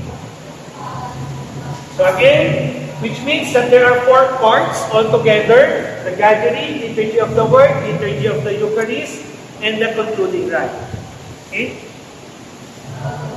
So isa-isayin natin, himay-himayin natin. At himay-himayin natin isang oras din ba yung katulad ng misa? Hindi naman po. Okay. So sa gathering rites, mag-i-start siya sa procession. No? So, everyone bows, the priest kisses the altar. So tayo, no? Pagpasok ni Father, lahat tayo mag-genuflect. Nag-genuflect po ba kayo? Bakit tayo mag-genuflect? Kasi, to give reverence sa saan? Sa tabernacle. Okay? Kung wala tayong gagawin, kasi may tatawag na single genuflection, kasi hindi naman siya naka-expose. Double genuflection, yung talagang luhod, pag naka-expose. Kaya pag holy hour, nakaluhod tayo double genuflection, kasi naka-expose. Pero pag misa, single genuflection to give reverence sa tabernacle. Okay? So bakit kaya, ito naman po, konteksto, no? Binigay lang din pong halimbawa sa amin ng aming permitor before, no? Bakit si Father ay umahalik sa altar dito? First, to give reverence, yes. Sa ibang konteksto, ang sinasabi kasi nila, no? Ang simbahan, sa konteksto ay babae. Kaya simbahang Katolika. Nung time na inordinahan ng mga pare, kinasal na siya sa simbahan. Binigay niya na yung buhay niya, whole life, buong buhay niya sa simbahan. Ibig sabihin, si Father, kasama niya sa habang buhay, ay ang simbahan. Okay? Kaya katulad din ng marriage, no? Ng marriage, no? Kinikis niya yung kasama niya katuwang sa buhay. Isa yun. Dali ang kasama niya throughout sa buong buhay niya. Okay? Isa yun. No? Kaya niya kinikis yung altar. To give reverence, and yun nga. So, sa ganun po, sa ibang konteksto naman ay, yun na yung kasama niya habang buhay. Okay? So, greeting. So, ito po, no, sa greeting, ang pagpani ka lang, yung pagpani ka, sinasabi, the Lord be with you, ang sumainyo ang Panginoon, pagpare. Pero napapansin niyo po ba, pag ang nagmisa ay obispo, Ano sinasabi? Sumainyo ang kapayapaan. Ngayon na po ba yung dalhin? Okay. Pag ang pare, ang main presider ay pare, sumainyo ang Panginoon. Pero pag meron kayong invited presider or main celebrant ay obispo, ang sinasabi ay sumainyo ang kapayapaan. Magkaiba yun. Yung po yung mapapansin nyo. Kaya next time, pag nagmisa dito ang obispo, mapapansin nyo iba ang kanyang pagbate. Sumainyo ang kapayapaan. Okay? Yun po. Penitential rite, yan. So, yung Lord have mercy, I confess to Almighty God. No? Ako po, ang ginagawa ko, I confess to Almighty God. Ang ginagawa ko po, and to you, my brothers and sisters, tumitingin ako sa mga kaliwa, harap, and katabi ko, no? Kasi I confess to you, I confess to Almighty God and to you, my brothers and sisters. So ako, ganun ginagawa ko, tumutungo ako sa mga katabi ko. Kasi hindi lang ako nagpo-confess kay God. Again, katulad siya sabi, nagpo-confess din ako sa mga brothers and sisters. Okay? So after the Gloria, no? Ang Gloria ay yung kaluwalhatian, kinakanta natin, no? So, opening prayer saying, let us pray, no? Is followed up by a brief period of silence, followed by the opening prayer na sinasabi po ni Father, no? After the opening prayer, uupo na tayo. Doon na natatapos ang gathering rites. Pag-uupo natin. Kasi, magsisimula na yung unang part ng misa. Ano yung unang part ng misa? Liturgy of the Word. Doon na mag-i-start yung unang part ng misa. Okay? It is the first major part of the Mass, the Liturgy of the Word. No? So, before tayo mag-proceed sa Liturgy of the Word, important vocabulary para mas maintindihan natin. Old Testaments, ito yung mga Hebrew Scriptures, mga Jewish people, no? Na remember, Jesus was Jewish, no? Tapos yung mga important events, stories for Christian, so nandun sa Old Testament. Mga salmo, mga prayers na pakanta, part din ng Old Testament. New Testament, ito na yung mga scriptures about Jesus' life, no? Nakafocus na sa mga letters, epistles, yan. And then Gospel. Of course, Gospel, no? Yung buhay, pagpapakasakit, pagkamatay, at muli pagkabuhay ni Jesus Christ, dahil ito nakapaloob sa Gospel, no? Meron tayong 4 na accounts ng Gospel, no? Mamaya, i-discuss ko po. During the typical Sunday Mass, there are 3 readings. Okay. First reading, ano po? Second reading, hanggang Gospel, no? So, yung first 3 readings, siyempre mag-start tayo ng first Salmo at saka second reading. Okay? Sa first reading daw, nagkagaling lahat sa Old Testament. Lahat ng first reading ay galing sa Old Testament. Sunod yung responsorial psalm, minsan kinakanta, no? And then, yung second reading, nanggagaling lahat sa New Testament. Kaya nga napapansin pag first reading, may mga hindi natin kilala na mga characters kasi mga sa Old Testament pa siya, no? Pag hindi na second reading, medyo like marinig mo na yung word na Jesus Christ, di ba? So, New Testament na siya. No? And then, meron mga epistles. And after nun, Hallelujah na, and then Gospel reading. No? So, yung Hallelujah, meaning daw, praise the Lord, kaya tayo kumakanta. Kaya nga, di ba, pag Lent season, medyo yung Hallelujah wala. Inuumit yung Hallelujah. And of course, si Jesus Christ suffering sa desert, no? So, dapat walang praise the Lord kasi nagsasuffer siya sa disyerto, no? So, pag Lent season, tinatanggal yung Hallelujah na kanta. Medyo malungkot yung kantang pinapalit, no? Same with Gloria. Si Gloria, ganun din, tinatanggal din during the Lent. Kasi ang meaning ng Gloria, kaluwalhatian. Diba? Paano tayo kakanta ng kaluwalhatian kung si Jesus Christ ay suffering doon sa desert? No? So, ilumit yung mga kantang yon. No? So, during the Hallelujah, the priest raises the gospel to introduce the most important part of the liturgy of the word. Again, gospel is the most important part of the liturgy of the word. No? Again, during Lent, we never say Hallelujah because yun nga, exclamation of praise sa risen Lord. Mapagkakantay na lang ulit natin siya pag-Easter Sunday. So next, after ng mga pagbasa until gospel, profession of faith, no? After the homily, so yung Nicene Creed o yung before Apostles' Creed, ngayon Nicene Creed mas mahaba, no? Sinasambit natin yan. We believe in one God, no? Yan yun. So yung yung Apostles' Creed, para siyang kabuuan ng ating pananampalataya. Mula nung pinanganak si Kristo, naging tao, pinagpakasakit ni Poncio Pilato, niliping, tapos muling nabuhay. So, kumbaga yun yung Christian faith natin. Yung Apostles' Creed, kabuuan. Summarizes everything that the Church has taught for the past 2,000 years. Yun daw yung Nicene Creed, or Apostles' Creed.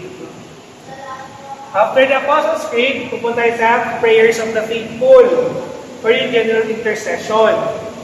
So, ito, no, minsan pag may mga special occasion, wedding, mga baptism, pwede tayong magsingit ng mga intentions natin, general intentions, no? Pero ang composition po talaga ng prayers of the faithful ay itong mga to. Una, for the needs of the universal church, no? Kaya di ba, ang una sa prayers of the faithful, pinagdadasal natin ang mga kaparian, Santo Papa, mga religious, di ba? Yun yun, universal church.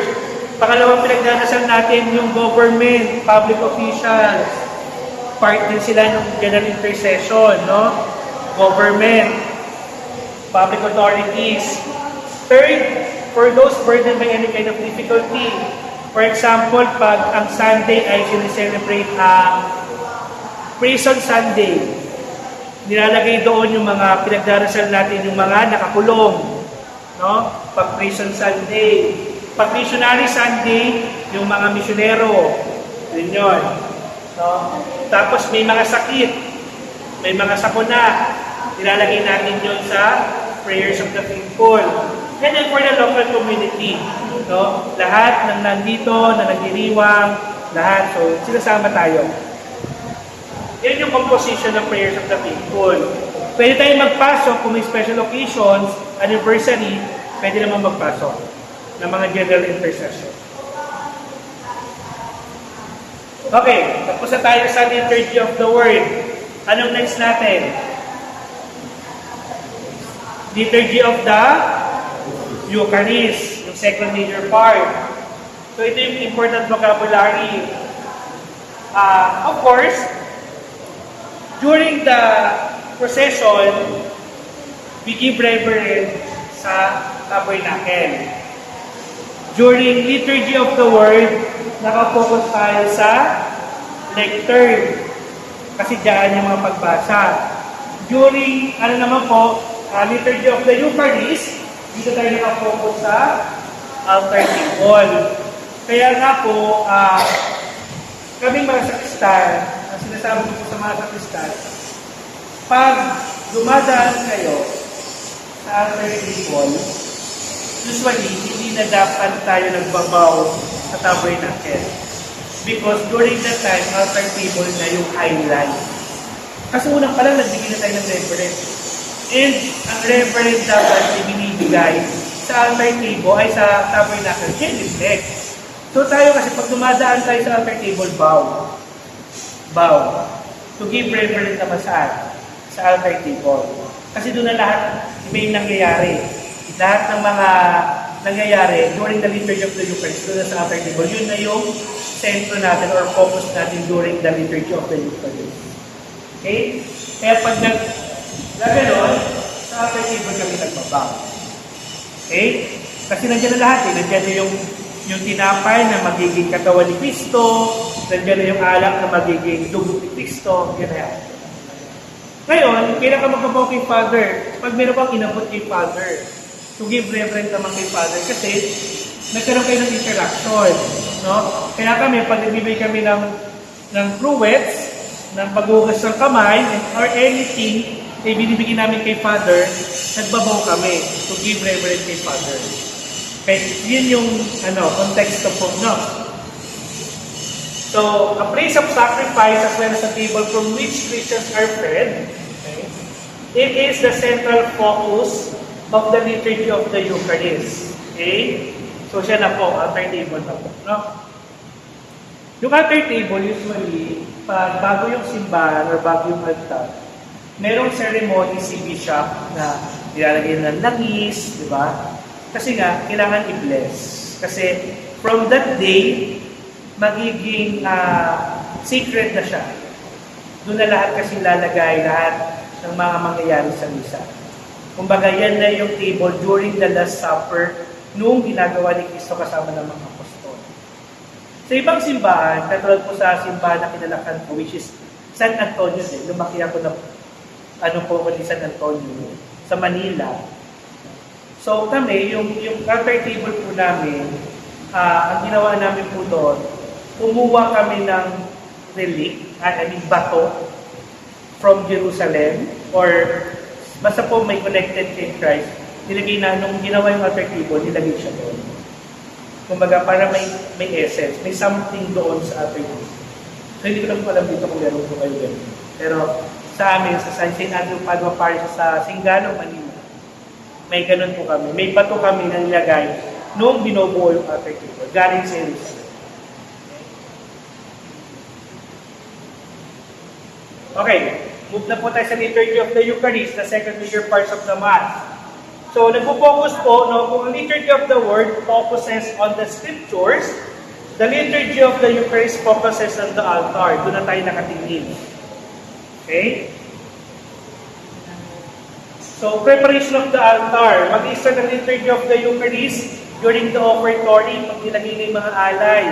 Kung wala mang alay, pag yung mga sakristan nagapunta kay Father ng fruits, that's the liturgy of the Eucharist na. So, bread and wine, okay, dapat ka, sa likod siya para accessible. Collection baskets is passed around. Para saan yung collection basket? Hindi dahil siya lang ni Father magpa-collect. Di po, kailangan natin siya ng support for the ministry of the church. Dahil muna, hindi naman tayo pinapuntuhan ng gobyerno. Diba? So, yung pagbibigay natin sa simbahan, may support yun para magawa natin yung mga ministry ng simbahan. So, hindi lang naman yun, meron din kasi mga social service, mga feeding, scholar ng simbahan. So, when we give donation or anything doon during the offertory, usually, para naman sa ministry ng simbahan. Okay? Next, kasi even yung ilaw, tubig, binabayaran din naman ng simbahan.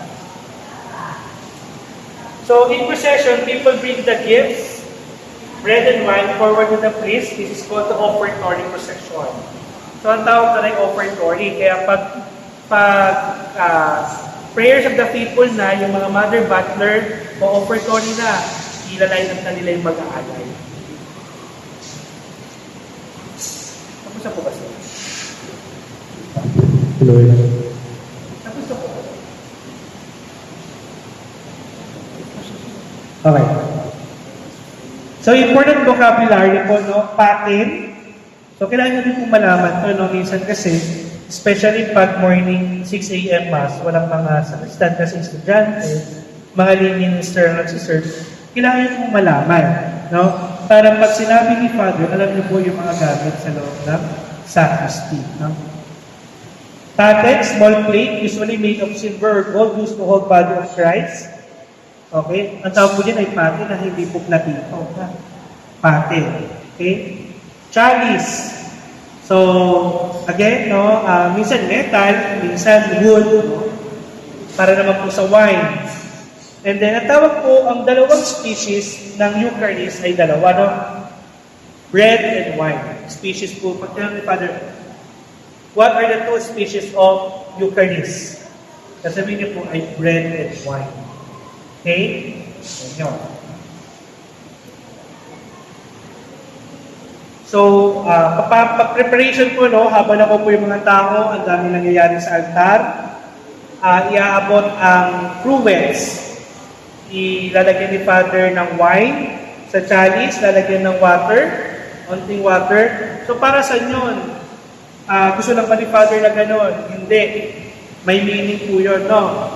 It symbolizes the union of humanity and divinity of Christ. Okay? Humanity and divinity of Christ. Ibig sabihin, no, yung water is humanity and yung wine ay divinity of Christ. The union of humanity and divinity of Christ. Tao at pagka-Diyos ni Cristo. Okay? Kaya water and wine. Hindi po, off the record. Hindi po yung chaser, ha? Kasi may alak, ha? Off the record po yun, ha? So, yung binigay ni Father para chaser, ha? Okay. It's for the union of divinity and humanity of Christ. Okay? May tuloy tayo. Okay. So, next po, no? So, may mga gifts. And then, pag nalagyan na ni Father, next naman yung paten, yung bread, kung saan nandun yung bread, no? So, kayo po, every morning, pwede rin naman pong i-check, no? Though si Kuya Marlon naman po, hindi nakakalimutan mag-prepare ng big host doon sa paten. No? Pero kayo po, kung ano po, pwede mo i-check kung may laman siya. Para sigurado. Or kung bago yung binigay Father, check kung may laman yung paten ng big host. Kasi pagbukas ni Father, walang big host. So, blessed are you, Lord of all creation, through your goodness, yun yung sabihin ni Father. Minsan pabulong, minsan nasamay. Okay? Kaya minsan sasagot ang, pag narinig ng lector, sasagot ng lector, amen. Okay? So, the priest does the same thing with the chalice of wine, same lang din. So, after washing his hands, the priest invites the priest to prepare for the Eucharist with him. So, ito, pag si Father ay naghuhugas ng kamay, kasi sila ang binabanggit niya ay, Lord, wash my, parang hugasan yung mga kasalanan na nagawa ko, para maging harapan dapat akong magdiwang ng iyong misteryo. So, parang hinuhugasan ni Father yung kamay ng kasalanan. Ito yung, di ba, pag Holy Week, pag nanonood tayo, naghugas ng kamay si Poncio Pilato. Di ba? Ito yun, no? Para maalis yung mga kasalanan. Kaya pag ito, naghugas ng kamay, hugas kamay lang yan. So, ganun siya. No? Yung paghugas ng kamay. Sabi ko nga po sa inyo, bawat nangyayari sa misa ay mahalaga at may meaning. Kaya walang oras para makipagdaldalan habang nag-serve. Okay? Next, Santo Santo. So, kakantahin po, no? And then, base po sa mga, kasi malaki yung makapal yung book ni Father, may iba di ba siyang pinabasa, depende po yung pinagdiriwa. Kung mapapansin nyo, pag Christmas at saka Easter, yung mapapansin nyo, ang tagal na namin nakaluwag, ang tagal naman yung pagbasa, hindi naman ito gato dati. So, syempre, pag special occasion, mas mahabang Eucharistic prayer, yung po yung tawag. Yung pinipili ni Father, kasi special occasion yun. Okay? During the liturgy of the Eucharist, again, the priest himself, no, acting in persona Christi. Ibig sabihin, yung nagmimisa si Kristo. Okay? Yung nagmimisa si Kristo. Siya mismo si Kristo. Okay? So yun. At the moment of the consecration, the priest is Jesus Christ. Katulad nung in-institute ni Jesus Christ yung huling hapunan. Okay? Kaya. Okay? Kaya nga po, pag of the record ulit po, no? Kaya nga po yung ibang mga church servers, hindi naman maiiwasan, pag may bagong pare, sabi, hindi naman ganyan dati pare, ba't ganyan, bakit hindi na bago, no? So, isipin natin, hindi tayo naging lingkod sa tao. We are serving Jesus Christ.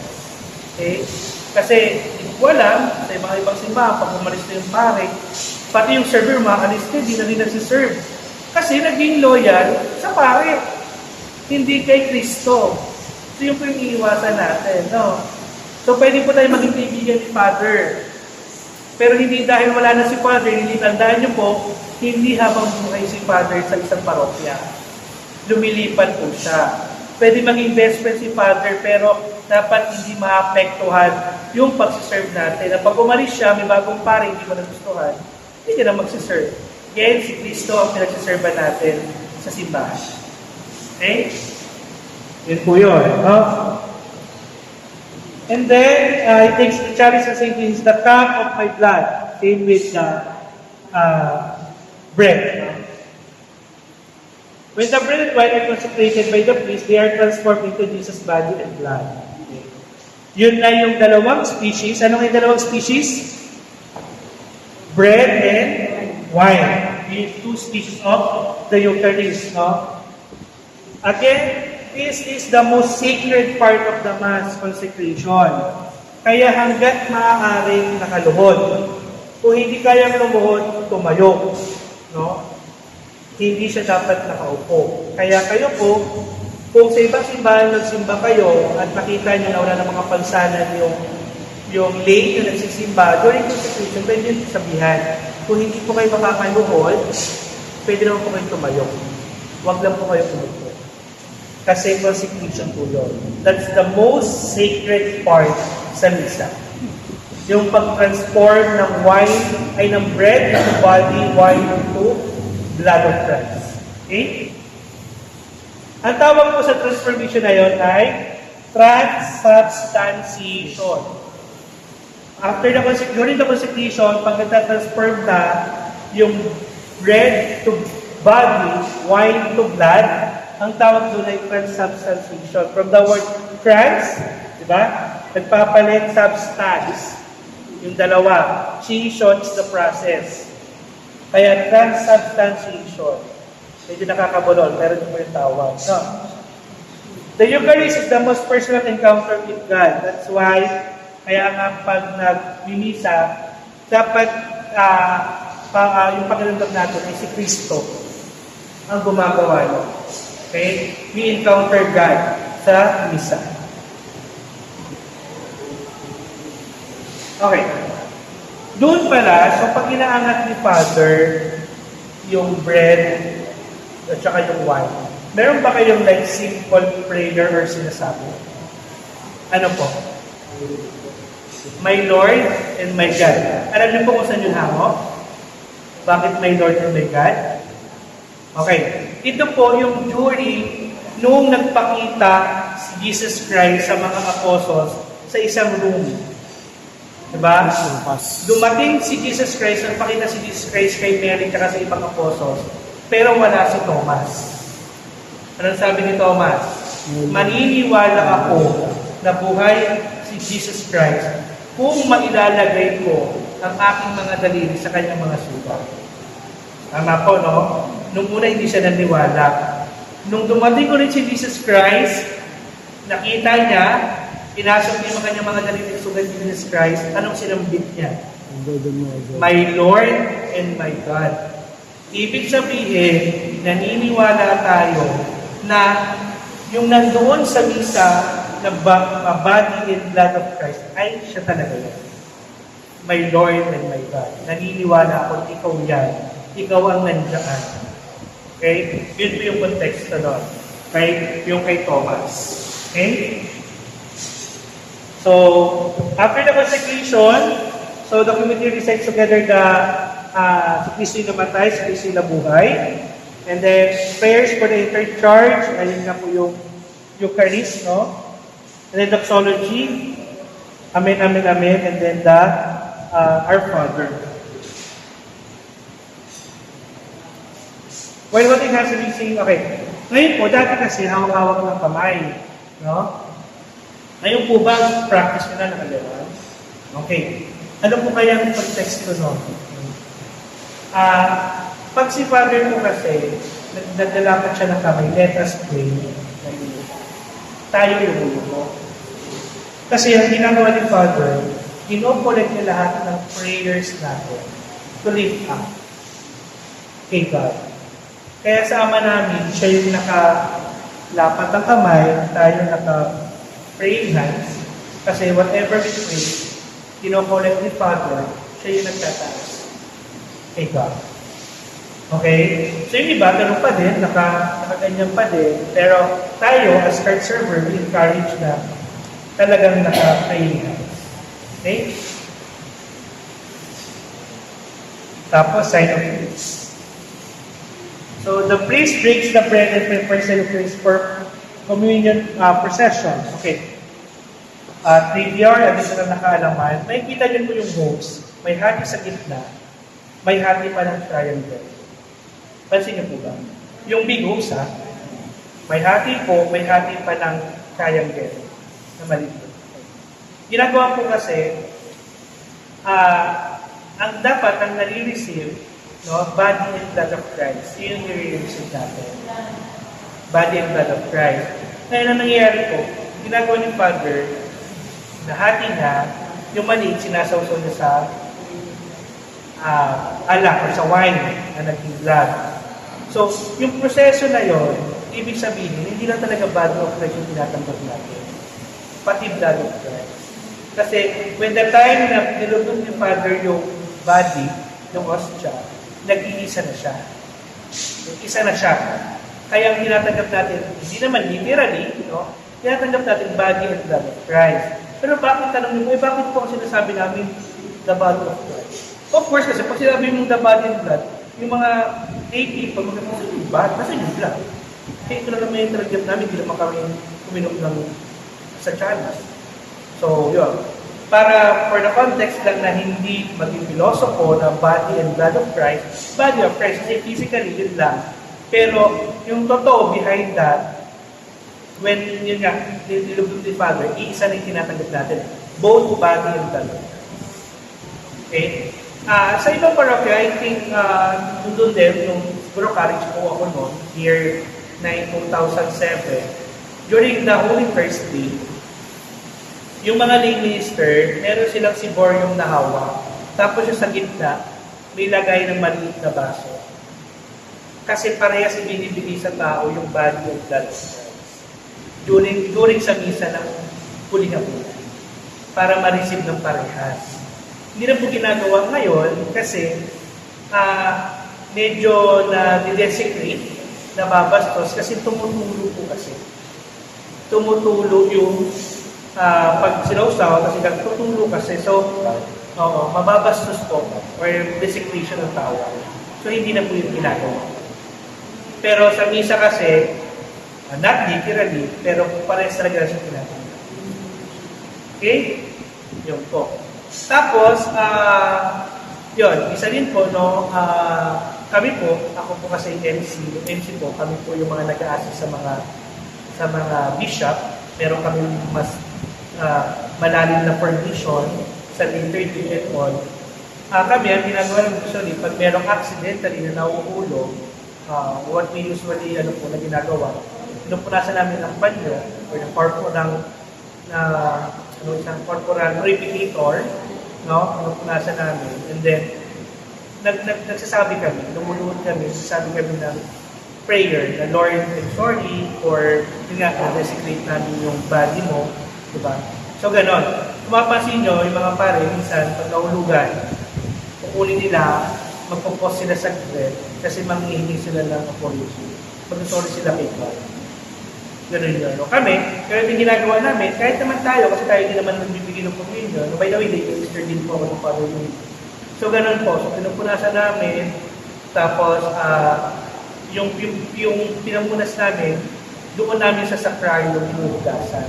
Kasi may mga small particles na dumikit doon na dapat hindi siya nilalabhan sa usual na labahan. Okay? Yan. So, yan. Priest or lay minister, magsasabi the body of Christ and Amen. Ang pagsasabi ng Amen is another way of saying, yes, I believe, is this truly the body of Christ? Kaya yung iba, may mga lay minister na hindi binibigay yung blessed host na hindi sumasagot ng Amen. Di ba? Okay, yung mag-minister, bigay. For the sick na matapos. Pero ano yung essence na naniniwala ba yung nagsimba na talaga sa Jesus Christ? Or for the sake dahil, nagsimba ko, kailangan ko mag-communicate. Saying amen is saying na, yes, Lord, ikaw yung tatanggapin ko. And amen. Okay? So after receiving the Holy Communion, we go back to the pew, pwedeng luhod, pwedeng upo, natin silent, maluluhod mo. And then, silently, magsasabi lang na, Lord, thank you, kasi parang kahit busy itong ang dami nangyari, still, dinala mo ako sa bahay mo at may encounter ulit. Okay? And prepare me for anong mangyayari for the next week. Parang gano'n. So ako po, as practicing Catholic talaga, hindi ko pinapalagpas ang Sunday na hindi ako nagsisimba. Kasi ramdam ko yung bigat ng week pag hindi ako nakakapagsimba ng Sunday. So personally, yun po yung akin. Even na sa travel ako, kahit sa ibang bansa ako, naghahanap talaga ako ng simbahan, Catholic Church, or even pag nasa travel ako, online. So ganoon. So after a closing prayer, the priest blesses and dismisses the people, ito na po yung final words, dito na po nagsasabi, or yung talagang kahulugan ng misa. Go in peace to love and serve the Lord and one another. Yan po yung sinabi ko kanina, misa STS, di ba? Ibig sabihin, go forth. Yun na yung kahulugan ng misa. Ang kahulugan pala ng misa, hindi nandoon sa gitna, sa unahan ng misa, kundi yung huling sasabihin ng Father. Yun ang kahulugan ng misa. Okay? The community united by Eucharist is called to be a community outside of the Mass. Again, especially sa mga server ka sa simbahan, paglabas mo, dapat server ka pa din. Hindi sa loob ng simbahan pa rin. Okay? Okay, last topic na po. Liturgical vestment and vessels. Last na po ito, no? So yung mga pictures po dito ay pictures pa po doon sa Santeria de Praga. So kung meron po yung head, wala dito po ba yung head or officer na gusto pong magbigay ng ganitong permission sa members, pwede nyo pong kunin yung copy ng presentation ko, and then palitan nyo lang po yung mga pictures sa simbahan nyo. No? Para at least kahit wala po ako, kung may mga bagong miyembro, magbibigay po kayo ng permission. Okay. The word church used to describe both mystical body of Christ and the building or structure, pero ang simbahan talaga ay ang katawan ni Kristo. At the same time, siya yung building or architecture na kung saan doon tayo nagdadasal at nag-worship. No? So, based na po sa canon law, kung tayo, bilang Pilipino, meron tayong mga batas, RA, Republic Act, ang simbahan may tinatawag ng canon law. Ito yung mga batas na dapat sundin ng simbahan. Okay? Canon law po ang tawag. No? Mismo sa canon law, ang simbahan daw ay simply means as sacred building designated for divine worship. Okay? Ito siya, no? So ito po, same lang yan. So, sorry po, ito po yung simbahan namin sa Praga. So, sacred places, ito po yung mga parte ng simbahan kung saan may kanya-kanyang purpose. May mga secret things kung saan doon ilalagay. No? May mga gamit na kailangan para sa misa. No? So, meron din mga parte ng simbahan na may silent prayer, katulad ng Adoration Chapel. So, ito po, narthex, sometimes called vestibule. So, ngayon lang po maririnig ito kasi alam lang po natin ang entrance. Okay, nandiyan na po si Father, pila na po sa entrance. Entrance lang ang layman's term. Pero, ang talagang tawag sa kanya ay narthex or vestibule. So, syempre, hindi na sabihin na, kayo po din po matigyan ng permission. Nandiyan na si Father, sabihin sa mga ibang server, nandiyan na si Father, papunta na sa vestibule. Baka pagtigilan ka ng mga server, ano yung vestibule? Kasi hindi sila umati ng permission.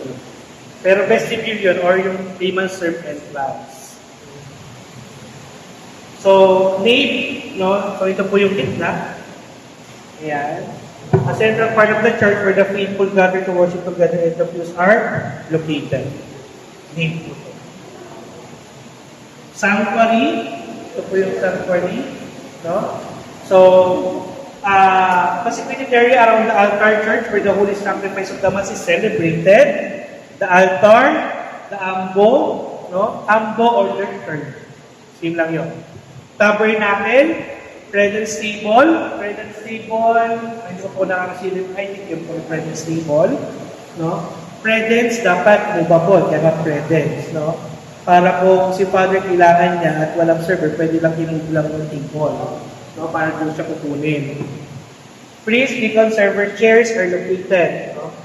Sacristy, a room where the sacred vessels and vestments are kept at kung saan nagbibigay si Father at ang mga church servers nag-prepare doon. Minsan may opening inclusive prayer doon. Doon tayo nagdadasal. No? So, yun.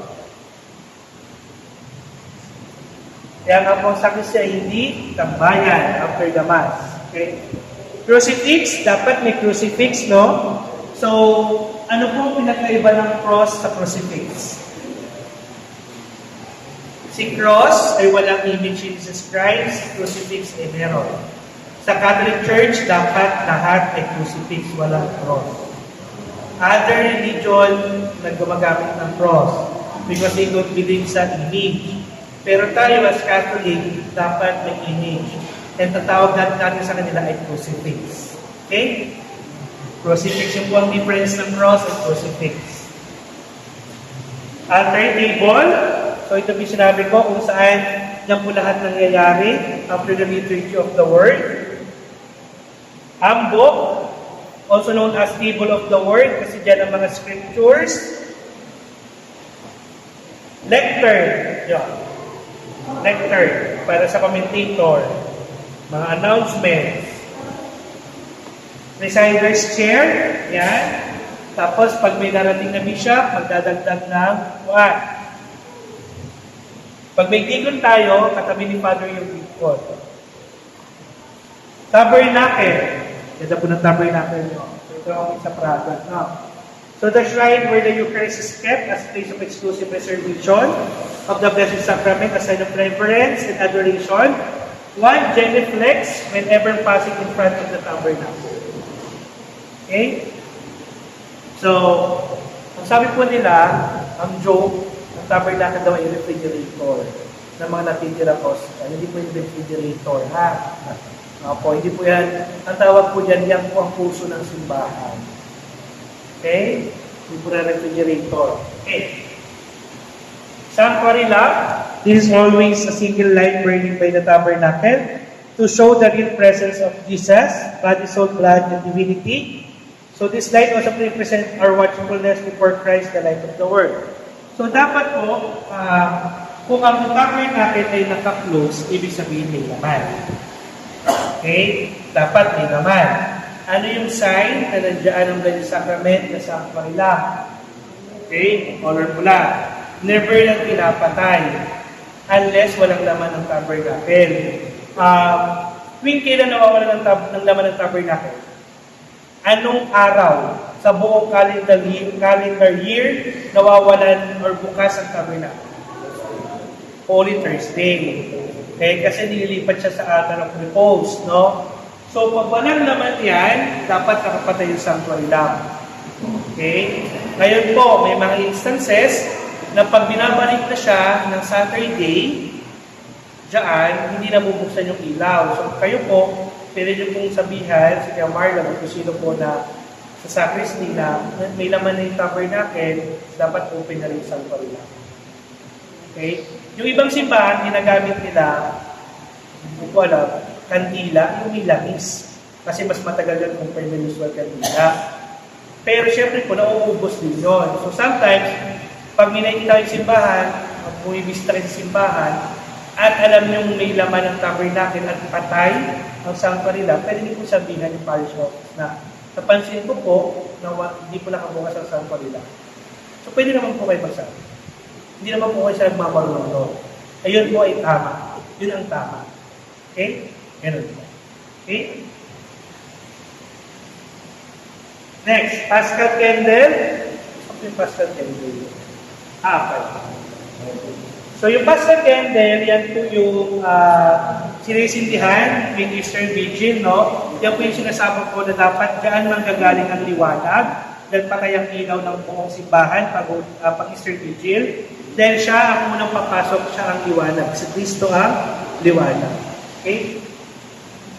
So doon, sa Paschal Candle, merong tinatawag nakalagay na Alpha and Omega, yung taas at baba. Ang tawag po yun ay si Kristo ang una at ang huli. Okay? Tapos yung year, kung anong year dito ngayon po taon, no? 2025. Tapos may 5 grains of incense. Yung maliliit na parang cherry. Ano naman pong meaning nun? No? Yung 5 grains ay 5 wounds of Jesus Christ. So yung corona ng tinig, yung kaliwang kamay, kanang kamay, paa, at saka yung sa gitna, yung sa tagiliran. Kaya may kita niyo po, may 5 cherry or grapes doon sa Paschal Candle. So hindi po yan nilagay na design lang, may meaning po talaga yun. Okay? So, yun po, no? Pag ginagamit siya pagpatay, binyag, kumpil. So, baptismal font, almost the same naman, no? A large ornate bowl or magic bowl is part of the church where the priest took the sacrament of baptism. Okay, ambre. May ambre po ba kayo dito? Meron po, no? So yung ambre po, dyan po nilalagay yung mga holy oils na binibless po sa cathedral ng every Holy Thursday. So, meron tayong, ang tawag niya oil of chrism, so ginagamit siya sa baptism, kumpil, anointing of the sick. No? Langis para sa may sakit. So, dito siya nilalagay sa ambre. Kaya pag merong guest priest o si father nagtanong, nagsabi na, pakuha nga yung oil sa ambre. So, dapat alam niyo po kung saan yung ambre. Ambre po ang tawag dyan. Sacred vestments. So, ito naman po yung mga sinusuot ng pare at saka ibang mga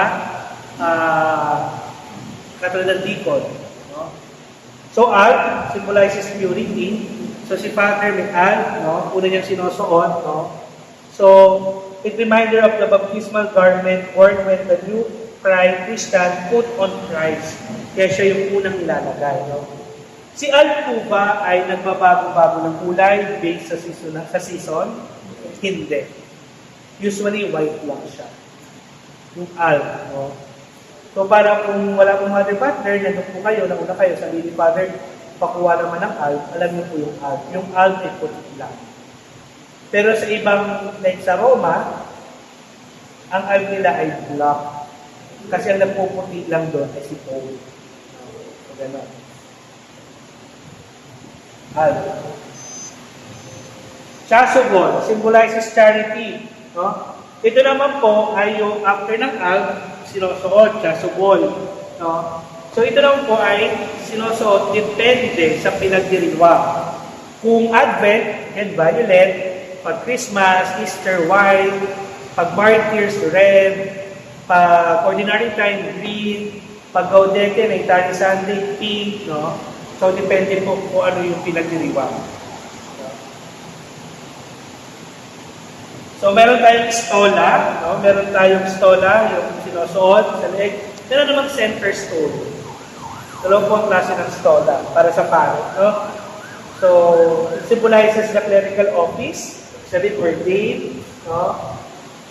So, again, kung walang chasuble, alba lang, na puti, yung stola, pwedeng doon mag-vary yung kulay, depende sa pagdiriwang.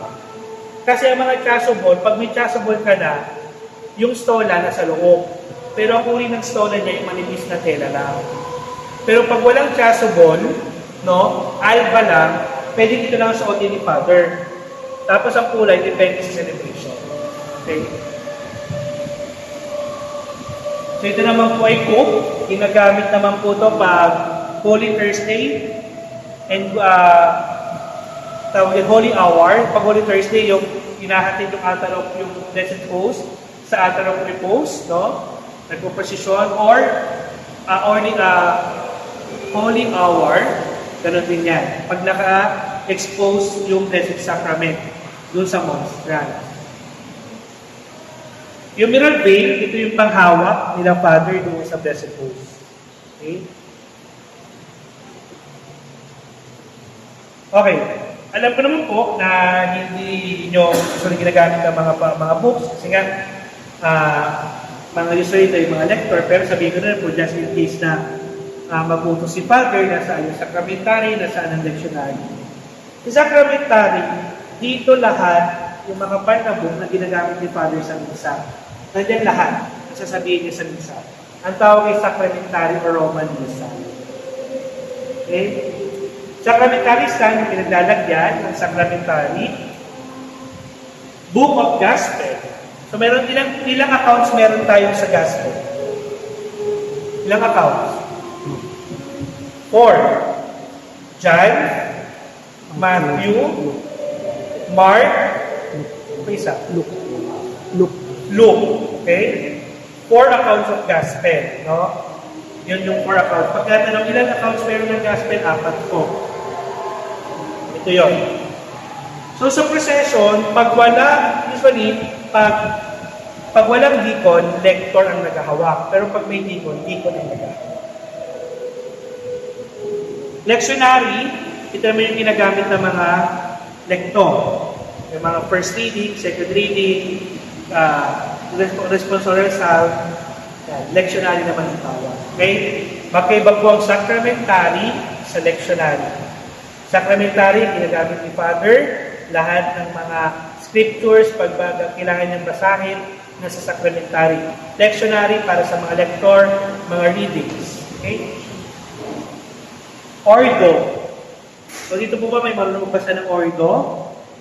Kasi po yung ordo, yun yung malalaman kung meron bang gloria. Kailangan bang magiting yung Apostles' Creed? Ano ba yung mga pagbasa sa misa? Kumbaga siya po yung guide natin throughout the year. Kada page isang pahina. Nandiyan po lahat. Anong pinagdiriwang sa araw na to? Anong mga instruction? Kung kakantahin ba ang Alleluia? Nandiyan po lahat. So, makikita niyo po, yung sa sacramentary, may mga ribbon. Pag binasa po yung ordo, tsaka po lalagyan kung saan babasahin ni Father.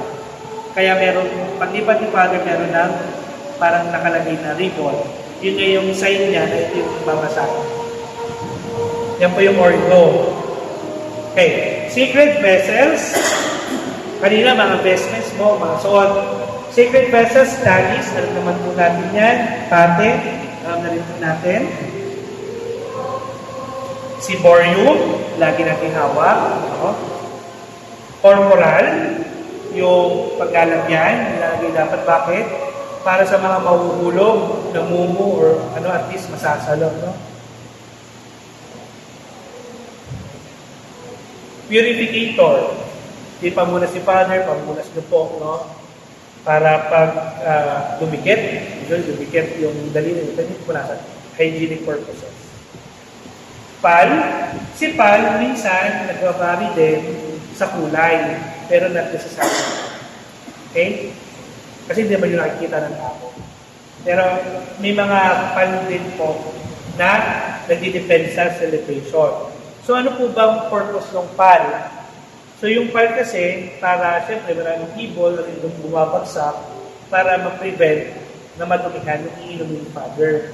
No? Kasi pag nahulugan niya ng pupo na kahit ano, no choice, kailangan inumin. Kasi blessed them. So yan yung protection. So yung bell, no? Minsan pag walang sakristan, kayo na po yung nagsiserve, may dalawang klase ng bell, the Sanctus Bell and the Sanctuary Bell. Si Sanctus Bell, ito po yung sa procession. Yung Sanctuary Bell, ito naman po yung ginagamit during consecration. Okay?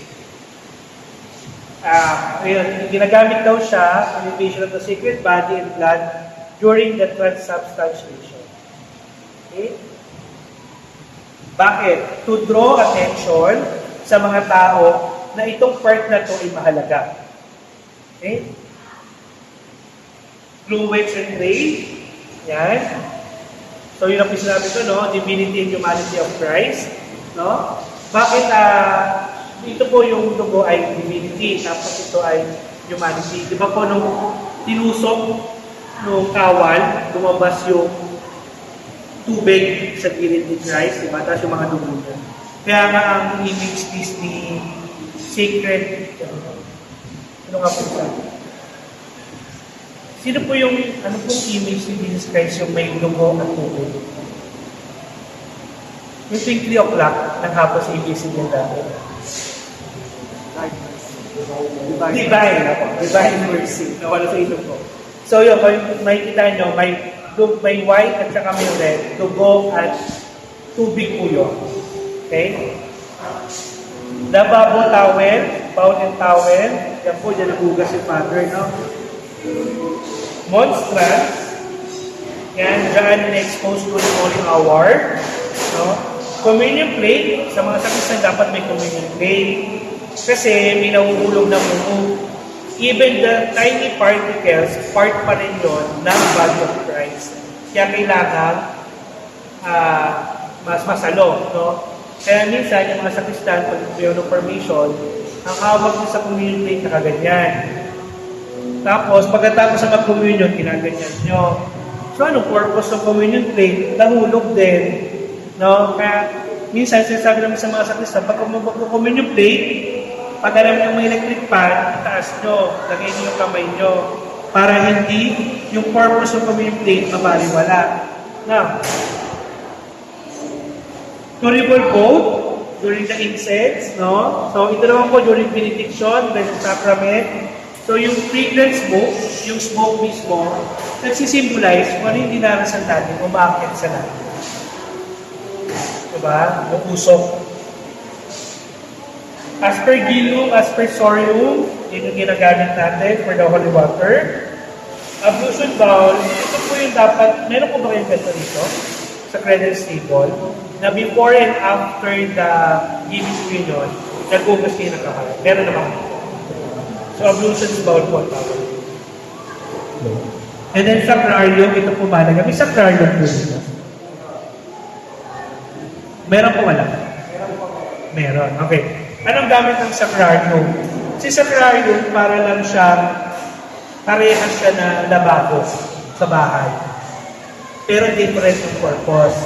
Si sacrarium, kung ang lababo sa bahay, dumadaretso ang disposal sa kanal, ang sacrarium sa lupa po.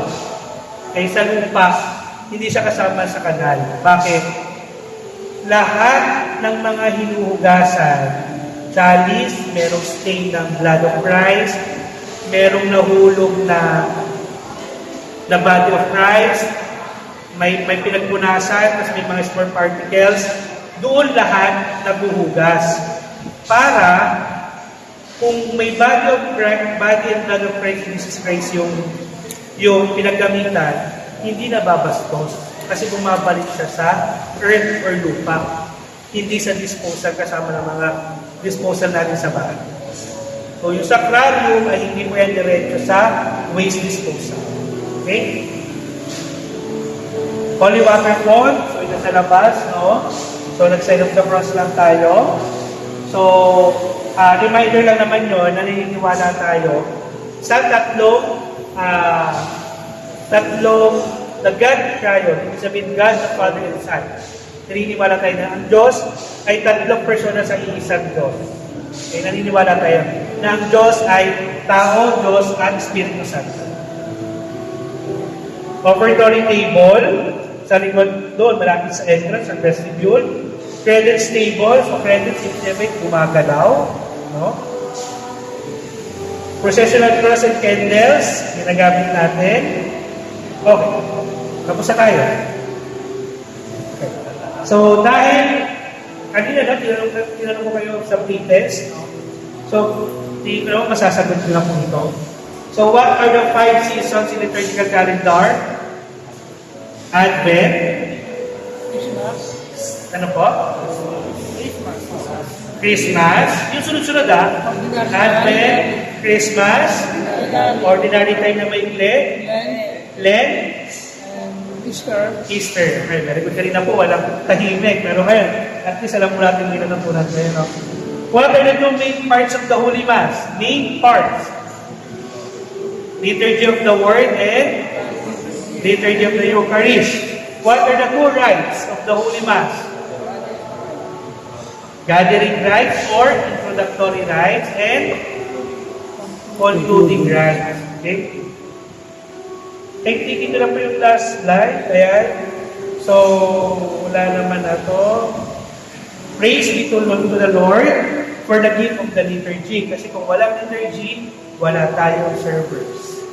Okay? Any question po? Clarification? Meron po ba? May natutunan po ba? May question ako. Ay, sige po. Yung bang nagmati ng mas na late, entitled ba siya kung sumubo ng hostya? Apo. Sabi po natin, ang misa ay 1 hour. So, kung na-late ka, so dapat, hindi mo kasi siya na, tayo kasi, i-discourage natin na mag-take tayo ng, mag-consume tayo ng host or ng body of Christ kung hindi natin nasimulan. Kasi nga, ang pakti ng misa, dapat sinusubulan mo kung isa ka lang. Kung hindi ka nakarating, ibig sabihin, hindi mo kumpleto ang Mass. So again, i-discourage natin na manig sa misa. So hindi rin kasi way na naabutan ko communion. Tapos late ako. Yung next Mass, ang gagawin ko, papakinggan ko mula umpisa hanggang sa communion, after communion, aalis na. So hindi rin siya yung para excuse na, okay lang, late ako eh. So para hindi ganon, ha? So hindi po siya ganon. So again, especially ang server, dapat 30 minutes, dapat nandito na tayo to prepare. No? Dapat hindi ma-delay. Oo. Lalo na kung ang upuan natin sa tabi ni Father, nakikita tayo ng tao, bigla tayo sisingit. Sabi ng mga tayo, okay na palang mali kasi sila late sila eh. So hindi ganon. Naging model tayo. No? Ano pa po? Any questions? Question pa po ba? May natutunan po? Maraming po natutunan. Kaya pray po natin yan. Ha? Po. Ngayon, kung may gusto po kayong, may officers po ba dito? May officer ba? Kung gusto niyo po ito magkuha ng files, so kunin niyo lang po sa akin or kay Marlon, request kayo. Para kung may bagong member, hindi mo kailangan in-invite ako. Pwede kayo mismo ay magbigay ng permission sa bagong.